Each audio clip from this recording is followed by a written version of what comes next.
प्याकेटमा सिलबन्दी गरेको खानेकुराहरू best before लेखेको भए तापनि खोलिसकेपछि यसको बेस्ट बिफोर डेट फरक हुनसक्छ।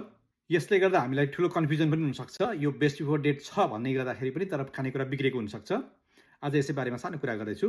प्री प्याकेज फुडमा लेखेको सेल्फ लाइफ, सेल्फमा राख्ने लाइफ चाहिँ अथवा best before primary self life भयो भने सेकेन्डरी सेल्फ लाइफ चाहिँ त्यसलाई खोलिसकेपछि तपाईँले कुन अवस्थामा राख्नुहुन्छ त्यसको आधारमा त्यो खानेकुरा कति समयसम्म टिक्छ भन्ने हुन्छ। एउटा जुसको बक्स 9 महिना सेल्फ लाइफ लेखेको छ भने त्यसको बट्टा खोलिसकेपछि त्यसको सेल्फ लाइफ चाहिँ 2 दिन अथवा 3 दिन अथवा 5 दिन मात्रै हुनसक्छ।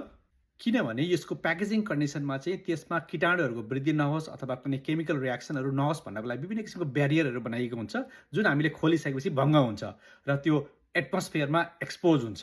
विशेष गरी रेस्टुरेन्ट बिजनेसमा चाहिँ एउटा प्याकेटमा किनेर ल्याएको हुन्छ र क्रमिक रूपमा दिने पछि चलाउन थालिन्छ र कति लामोसम्म चलाउने भन्ने कुरा रहन्छ। किनभने हामी हेर्ने गर्छौँ बेस्ट बिफोर डेट 9 महिना छ भनेपछि 9 महिनासम्म मैले यो खोल्दै चलाउँदै गर्दा हुन्छ भन्ने लाग्छ, तर त्यस्तो होइन। सिलबन्दी खानेकुराहरू तपाईँले खोलिसकेपछि त्यसको बेस्ट बिफोर डेट लागू रहँदैन। तपाईँले कसरी राख्नुहुन्छ त्यसमा भर पर्ने गर्छ ती खानेकुराहरू।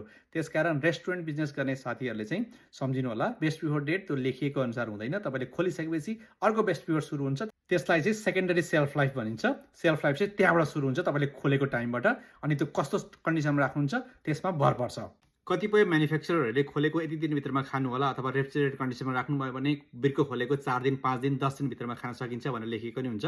त्यसकारण त्यो फलो गर्नु होला। रेस्टुरेन्ट गर्ने साथीहरूलाई चाहिँ बेस्ट प्र्याक्टिस तपाईँले खोलिसकेपछि ओपन डेट भनेर तपाईँले लेबल गर्नुभयो भने तपाईँलाई सजिलो हुन्छ। यो खानेकुरा यो समयसम्म चाहिँ मैले सिध्याउनुपर्छ भन्ने कुरा तपाईँलाई हेरेर हुन्छ। Thank you very much. जनहितमा जारी।